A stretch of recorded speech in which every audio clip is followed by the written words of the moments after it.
Bueno, cuando vamos a hablar del ciclo PHBA tenemos que hablar de este señor, el señor Edward Deming. El señor Edward Deming prácticamente es el padre de este ciclo PHBA. Y una de las enseñanzas del señor Edward Deming es que cuando usted va a analizar cómo mejorar una organización, debe tener en cuenta que no basta con pensar y decir que la mejor forma de que la organización mejore es a través de que todas las personas den su mejor esfuerzo, ya que las personas siempre dan su mayor esfuerzo, por lo menos en la cuestión de su trabajo, por lo cual no basta con que las personas den su mayor esfuerzo, sino que los esfuerzos, los mejores esfuerzos también necesitan, requieren de una buena guía. En las palabras del señor Deming sería guianza, pero si lo traducimos directamente al español, esta palabra realmente no existe, por lo cual simplemente la ponemos entre comillas, pero estaríamos hablando de la famosa guía, que esta guía, ¿quién la da? La da la alta dirección. Esta metodología del ciclo PHBA también se conoce como el famoso círculo de la calidad del Dr. Deming. Este círculo de la calidad fue presentado en 1950. Deming es una persona que ha influido muchísimo en el Japón, es una persona que ha hecho unos aportes grandísimos en la calidad de la cultura japonesa, al punto de que actualmente existe un premio un premio a la calidad llamado Edward Deming. Bueno, el ciclo PHBA, palabras más, palabras menos, es una herramienta de mejora continua diseñada para garantizar la mejora continua de las organizaciones, el cual se basa en 4 fases. La primera, planear. Ustedes la ven acá, ¿sí? ¿Qué quiere decir el planear? ¿Qué hacer y cómo hacerlo? Segundo, hacer. Prácticamente hacer lo que acabamos de planear. Segundo, verificar. ¿Verificar en qué sentido? Verificar o revisar cómo realizamos lo que estaba planeado. Y cuarto, actuar. En este caso, cuando hablamos de actuar, hablamos de cómo vamos a mejorar, qué estrategias debemos implementar para cambiar lo que encontramos en la verificación y lo que hicimos, para que las cosas se hagan de mejor manera. Entonces, cuando hablamos ya del ciclo PHBA, cuando lo llegamos lo desintegramos, entonces, ¿qué estamos hablando? Cuando hablamos del planear, a qué hacemos referencia? Hacemos referencia a 2 temas específicos. Primero, determinar los objetivos que como organización deseamos. Y segundo, materializar una serie de actividades y estrategias que nos permitan alcanzar y materializar estos objetivos. En otras palabras, cuando hablamos del planear, hablamos de estas preguntas. Por ejemplo, ¿qué se hará?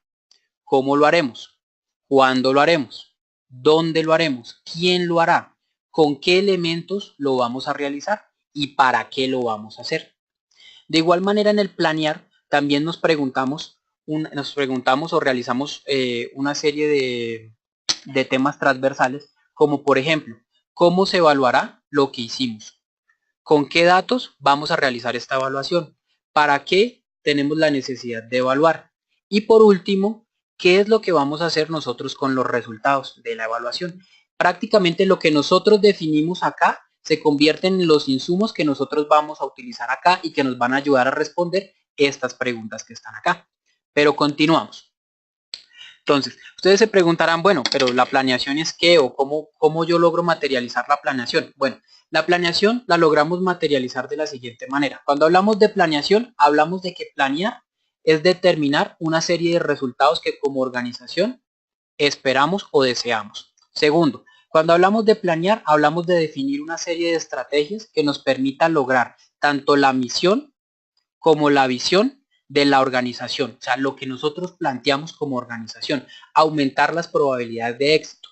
Tercero, ¿qué es lo que logramos con el planear? Determinar el rumbo hacia donde se dirige la empresa. En otras palabras, el planear es prácticamente el timón del barco. Cuando está el capitán allá en su barco, a través del planear es que logramos determinar el rumbo hacia donde queremos dirigir el barco, el rumbo hacia donde queremos dirigir la organización.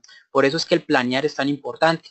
Cuando hablamos de planear, hablamos también de determinar las acciones que nos permitirán mitigar las anomalías y minimizar los riesgos. En otras palabras, no solamente cuando hablamos del planear buscamos visibilizar los escenarios futuros deseables, también visualizamos los escenarios que no son deseables, porque una vez conociendo los escenarios que no son deseables, podemos determinar estrategias y prepararnos como organización para enfrentar estos escenarios. Y por último, tenemos los famosos escenarios futuros, que es ya comprendiendo hacia dónde quiero llegar y hacia dónde no quiero llegar, aterrizar estrategias realmente serias que me permitan determinar cuál es el escenario futuro que tiene mayor coherencia o que tiene mayor probabilidad de ser realizado por la organización. En otras palabras, la planeación es importante. Esta etapa de la planeación es importante porque nos permite tres elementos fundamentales. Primero, racionalizar la toma de decisiones. ¿Sí? Segundo, me permite reducir los niveles de incertidumbre de la organización y a su vez me permite hacer frente a las contingencias. En otras palabras, ustedes han escuchado que popularmente le dicen a las personas, es que usted es muy negativo, es que a usted no le gusta pensar de manera positiva, es que usted nunca se esfuerza por pensar y siempre se está preparando para lo peor.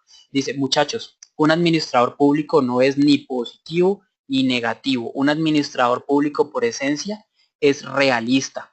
El hecho de que ustedes se preparen para lo peor no quiere decir que ustedes sean personas negativas, al contrario, quiere decir que ustedes son personas realistas, porque sí, en la vida real nosotros esperamos que pase lo peor, que pase lo mejor. En la vida real nosotros esperamos de que todo salga bien, de que meterle actitud positiva, de que todo salga perfecto, pero en la realidad las cosas son muy diferentes.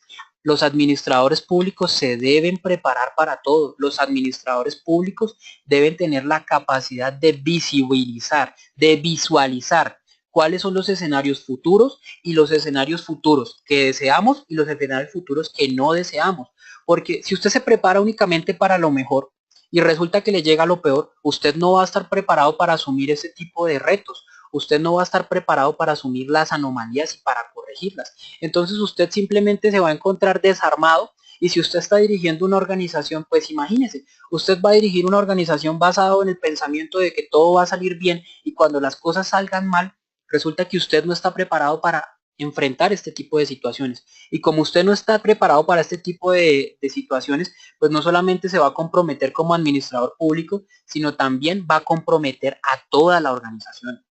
Entonces, este tema es algo muy importante, porque cuando usted no solamente se prepara para lo mejor, sino también se prepara para lo peor, es una persona realista, es una persona que se sienta, es objetiva y es una persona que reduce el nivel de incertidumbre de la organización. Entonces, aquí los veo muy activos en el chat, eso me gusta, me parece muy chévere, pero exactamente, como lo dice Susi, hay que tener los pies en la tierra. Una cosa es que nosotros deseemos lo mejor y otra cosa es que realmente las cosas puedan pasar. Si ustedes quieren que las cosas se hagan bien y que las cosas realmente pasen, hay que esforzarse por hacerlas y hay que generar un plan, hay que generar estrategias que nos permitan realmente materializar y lograr este tipo de objetivos.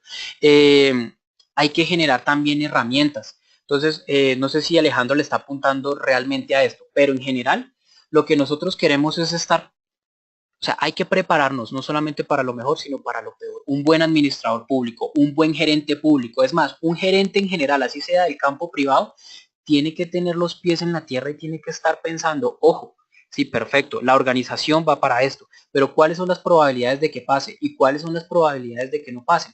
Y si las probabilidades de que no pase son estas, pues, ¿qué es lo que me está alimentando esas probabilidades?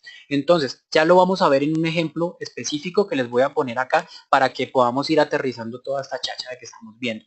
Pero en lo general, ¿sí? Se podría definir de esa manera, Casildo, tener un plan de contingencia.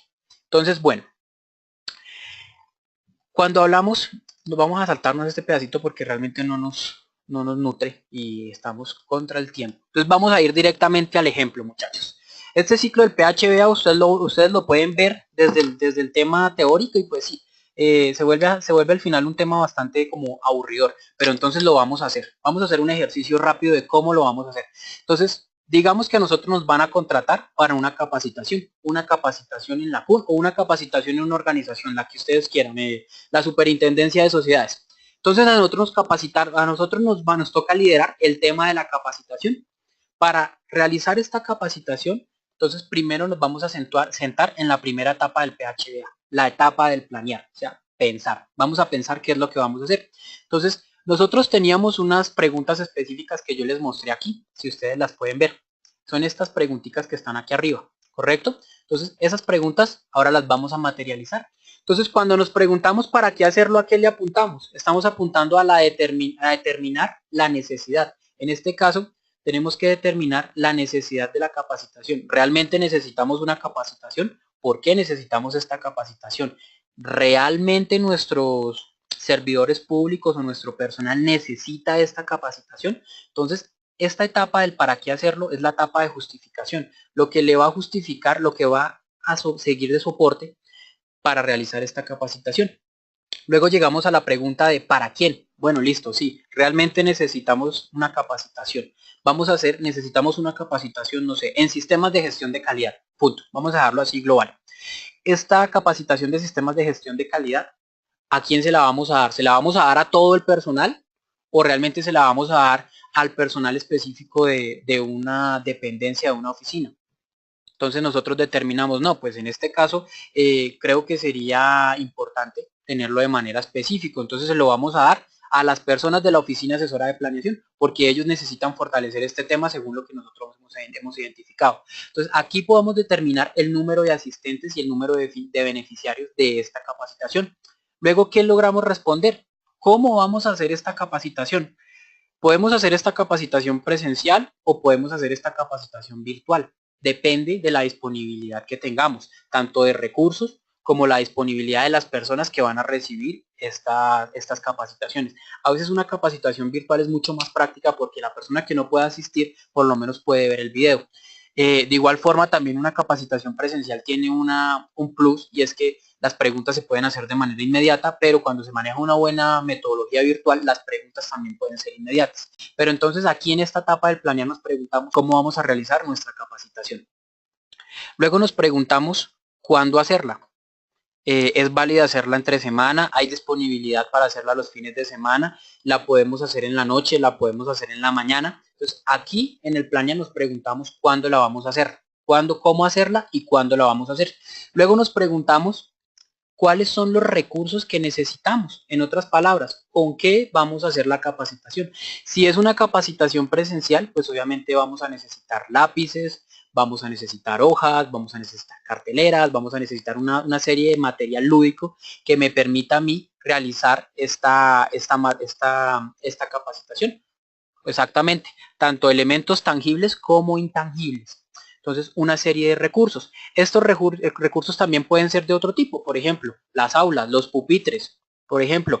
Entonces, en este sentido, con esta pregunta nosotros decimos, bueno, ¿y ahora con qué vamos a hacer la capacitación?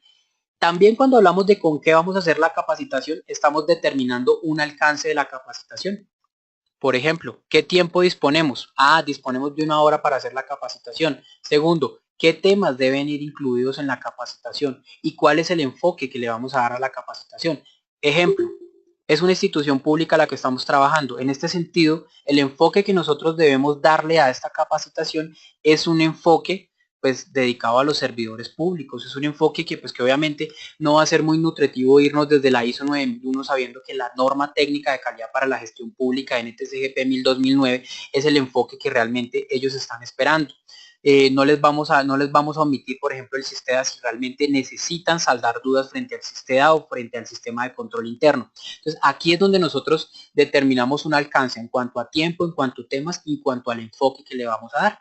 Cuando respondemos estas preguntas, nosotros logramos determinar los objetivos de nuestra etapa, los objetivos de nuestra capacitación. En este tema podríamos reducir toda esa serie de objetivos, que pueden ser muchos, los podríamos resumir en que nuestros funcionarios realmente tengan una apropiación temática que les permita o que repercuta en su quehacer administrativo, en sus labores como tal, como servidores públicos. Entonces lo que queremos con esta capacitación es que ellos entiendan los sistemas de gestión de calidad y comiencen a tener un impacto positivo en este tema. Listo, muchachos, hasta el momento. ¿Hay alguna duda adicional o vamos bien, muchachos? Sé que voy muy rápido, les pido mil disculpas, muchachos, qué pena, pero es que quiero tratar de abarcar la mayor cantidad de tema para adelantarnos y para ya poder afrontar este tema. Bueno, muchachos, entonces como les comentaba, ahí vamos a dejar nuestro ejemplo del planear. Ya lo vamos a retomar, pero lo vamos a retomar desde la perspectiva del hacer. ¿Listo, muchachos? Pero entonces vamos a continuar con el mismo ejemplo de la capacitación, pero primero vamos a ver ahora qué es el hacer. Como les comentaba, en el ciclo PHBA, entonces ahora pasamos al hacer. Quiere decir que estamos ubicados acá. Cuando hablamos del hacer, le estamos apuntando a 4 elementos fundamentales. Primero, con base en lo que ya planeamos, ya podemos determinar una serie de roles y de responsabilidades que me van a permitir ejecutar y materializar lo planeado. En este sentido, tengo que hacer una capacitación. Esta capacitación está dirigida a 20 funcionarios.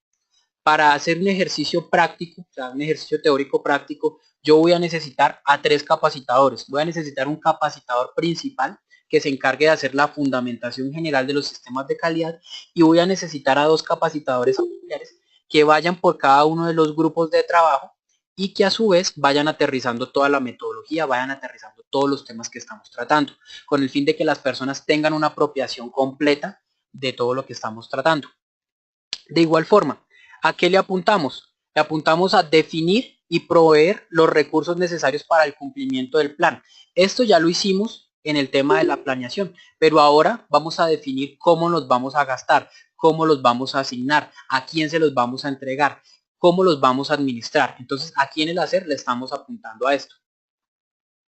John, aplica, en este caso para las herramientas de la administración pública, aplicaría la norma técnica de calidad para la gestión pública NTCGP 1000-2009, aplica el famoso MESI, que es lo que viene a representar el sistema de control interno, aplica el sistema de desarrollo administrativo, que es el SISTEA, y adicional, algunas entidades públicas han decidido implementar, por ejemplo, la ISO 9001, ¿sí?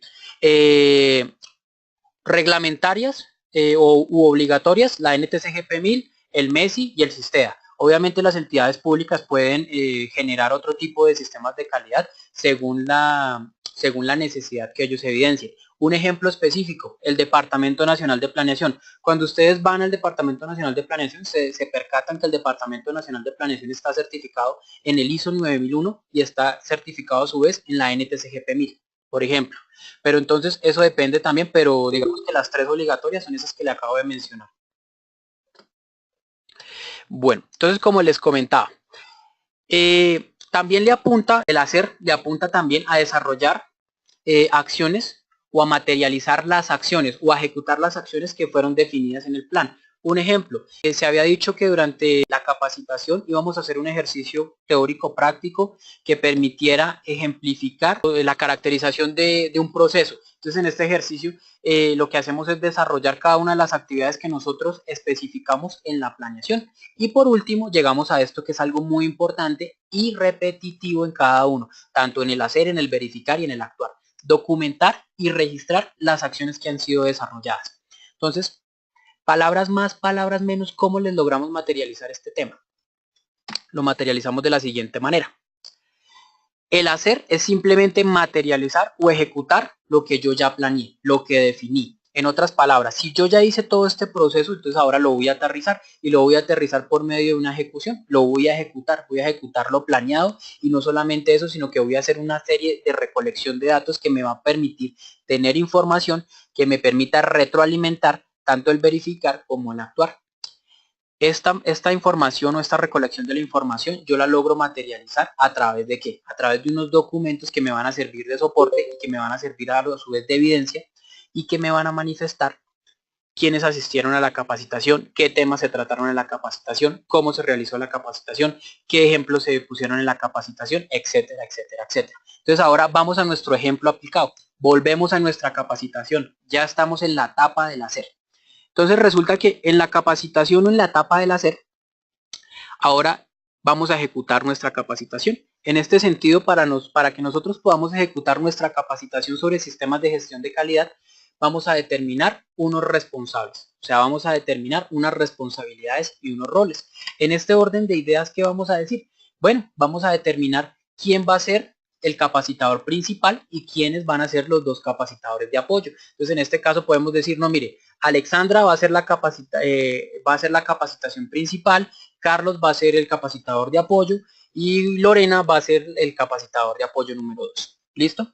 Una vez determinados los roles y las responsabilidades de nuestra capacitación, entonces ahora hacemos lo siguiente.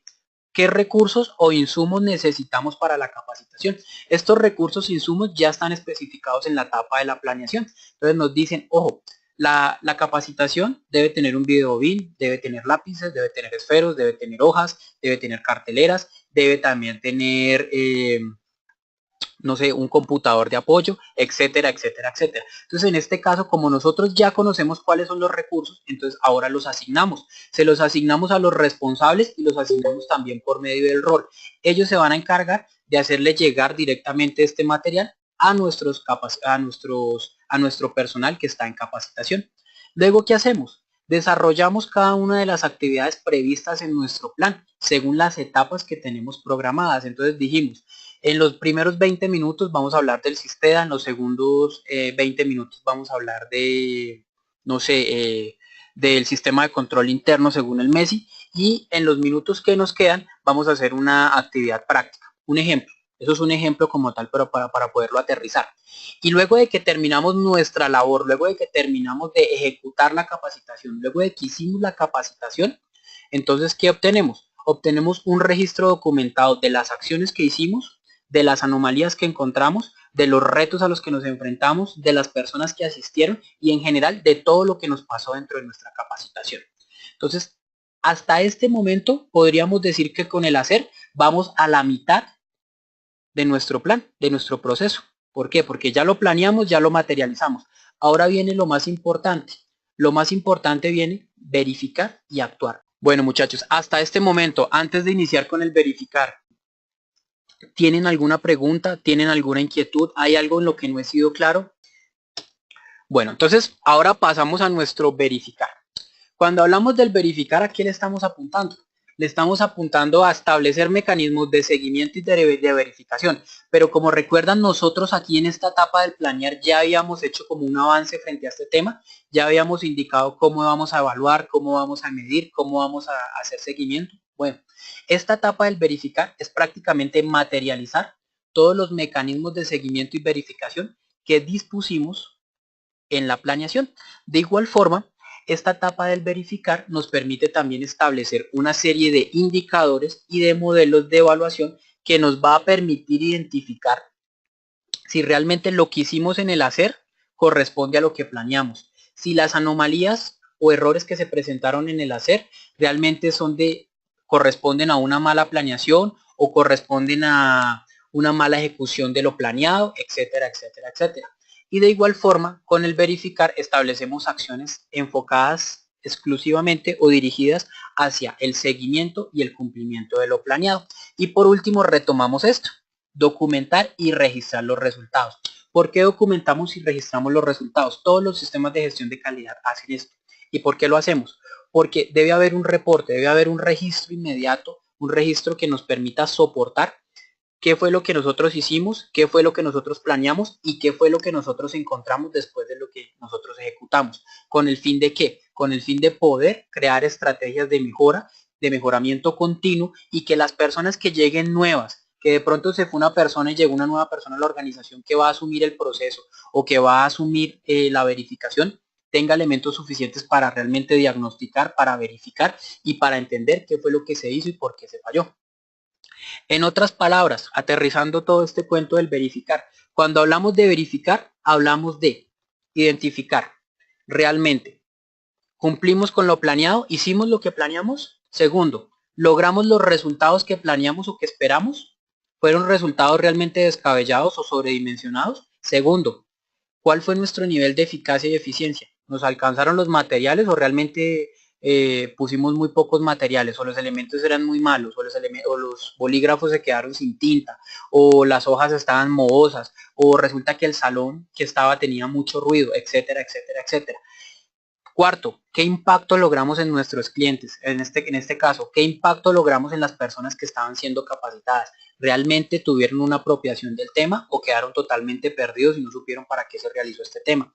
Y segundo, hacemos un análisis de cómo explicamos los resultados obtenidos, sean positivos o sean negativos. Hacemos un análisis en el cual decimos, bueno, los resultados obtenidos obedecen a estos elementos. Se hizo la capacitación de tal manera, se encontraron tales anomalías y por tanto logramos tantos resultados y logramos tales impactos.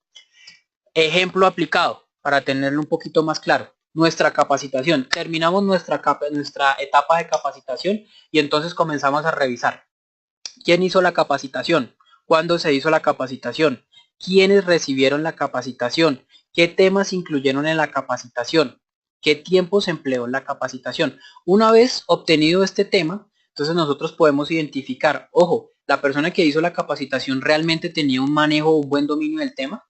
Segundo, ¿la capacitación se hizo en el horario que estaba previsto y en los días que estaban previstos o se cambió? ¿Por qué se cambió? Tercero, ¿quién recibió la capacitación? Resulta que para nosotros esperábamos 20 funcionarios públicos de nuestra organización, de nuestra superintendencia, y resulta que la capacitación solamente fueron 5 personas. ¿Qué fue lo que pasó? ¿En qué fallamos? ¿Por qué solo a la capacitación fueron 5 personas? ¿Qué temas se incluyeron en la capacitación? Teníamos programado 3 tipos de temas, solamente se tocaron 2 temas, se tocó SISTEDA y se tocó sistema de control interno. ¿Por qué? Porque si la capacitación tenía un alcance de 3 temas, ¿qué fue lo que pasó? De igual forma, ¿fue suficiente el tiempo? Nos utilizamos más tiempo del que teníamos requerido. ¿Qué resultados se lograron y por qué? ¿Realmente logramos los objetivos que teníamos que teníamos planeado o realmente no lo logramos? Fallamos. ¿Por qué? Porque resulta que el salón no tenía las condiciones específicas o porque no teníamos los materiales suficientes o porque el video no funcionó o porque faltaba un micrófono o porque el computador no funcionó, etcétera, etcétera, etcétera. Identificamos qué resultados no pudimos alcanzar y por qué. Y de igual forma plasmamos qué anomalías se presentaron y por qué, con el fin de determinar si realmente los recursos que teníamos asignados para nuestra capacitación eran suficientes para cumplir los objetivos. En otras palabras, en esta etapa de verificación me permite identificar si realmente nuestros clientes tuvieron una satisfacción o si por el contrario no lograron satisfacer sus necesidades. En otras palabras, también me identifica si realmente los clientes aprovecharon esta capacitación o por el contrario la vieron innecesaria o injusta. En otras palabras, este proceso de verificación me permite a mí identificar realmente cómo hice la capacitación, en qué fallé y en qué puedo mejorar. Posteriormente pasamos a nuestra última etapa. Ya casi terminamos, muchachos. Prometo no gastarme más de 10 minutos. Pasamos a nuestra etapa del actuar. Sí, muchachos, yo les comparto tanto las diapositivas como la clase online también. Yo se las grabo y se las envío. No se preocupen, muchachos. Pasamos al actuar. Cuando hablamos del actuar, hablamos de 3 elementos fundamentales. Primero, establecer las acciones correctivas. Segundo, determinar las desviaciones o anomalías que se observaron en la verificación y establecer estrategias para corregirlas. Tercero, definir cuál es nuestra probabilidad o nuestros escenarios de mejora. ¿Con el fin de qué? Con el fin después de documentar y registrar acciones correctivas, acciones de mejora, ¿sí? Que nos permitan a nosotros mejorar y fortalecer nuestros próximos procesos de planeación. En otras palabras, cuando hablamos del actuar, hablamos de responder estas 4 preguntas que ustedes ven acá. ¿Qué aprendimos de nuestra capacitación? ¿Qué errores no deberíamos repetir durante nuestra capacitación? ¿Qué aciertos tuvimos en nuestra capacitación y que merecen ser estandarizados? Y cuarto, ¿cómo, cuándo y dónde aplicamos el conocimiento adquirido? En otras palabras, si bien en el futuro tenemos un escenario de próximas capacitaciones, quiere decir que ahí podemos aplicar este tema. Entonces, ejemplo práctico del actuar en nuestra etapa de capacitación. En otras palabras, ¿cómo corregir y evitar las anomalías presentadas? Resulta que en nuestro proceso de capacitación los esferos no tenían tintas o no eran suficientes los esferos, entonces resulta que se presentaron, no sé, 20 personas a la capacitación y resulta que de esas 20 personas, 5 se quedaron sin esferos porque los esferos que nos dieron eran esferos que realmente no funcionaban, esferos que realmente no tenían tinta y por tal razón no fuimos capaces de generar una estrategia que nos permitiera generar o digamos que reemplazar estos elementos. Un ejemplo como tal. Otra anomalía que se nos presentó. Resulta que en el salón que nosotros elegimos daba a la calle y resulta que en plena capacitación se sentó o se hizo a las afueras, se hizo una persona que estaba haciendo una propaganda o que estaba haciendo marketing y resulta que el volumen de la música o el volumen de los parlantes que utilizaba esta persona impedía que realmente las personas escucharan y atendieran a las instrucciones de los capacitadores, por lo cual hubo unos problemas de comunicación entre el capacitador y los capacitados. Entonces, en este caso, ¿qué acciones debo implementar para evitar este tipo de cosas? Otro caso de anomalía. Resulta que el salón, como todos los colombianos nosotros lo elegimos a última hora. Se nos olvidó elegir el salón con anticipación y resulta que nos tocó el peor salón. Nos tocó un salón con mala iluminación, con pocas fuentes de conexión eléctrica. O sea, cuando hablo de tomas eléctricas. No tenía video bin, o resulta que las paredes eran muy oscuras o muy claritas para poder ejemplificar muy bien las imágenes de la capacitación, etcétera, etcétera, etcétera. Entonces, ¿qué es lo que hacemos acá? Identificar en qué fallamos y cómo podemos evitar estas anomalías en el futuro. También, ¿qué nos permite identificar esto? Saber en qué podemos mejorar y por qué debemos mejorar en esto. También nos permite identificar cuáles son nuestras posibilidades de mejora en el futuro y qué acciones debemos implementar para garantizar que nuestras próximas capacitaciones tengan una capacitación ejemplar, tengan una capacitación que realmente sea eficiente, eficaz y que no tenga este tipo de anomalías. Por lo cual también resaltamos lo bueno. ¿En qué nos destacamos? Nos destacamos en el hecho de que los ejemplos prácticos que le colocamos a nuestros capacitados tuvieron un gran impacto y ellos realmente lo pudieron aplicar. En otras palabras, con este proceso de la etapa del actuar, nosotros podemos identificar dónde intervenir para que esto no se siga repitiendo en el futuro. En síntesis, esto es lo que se conoce el PHBA.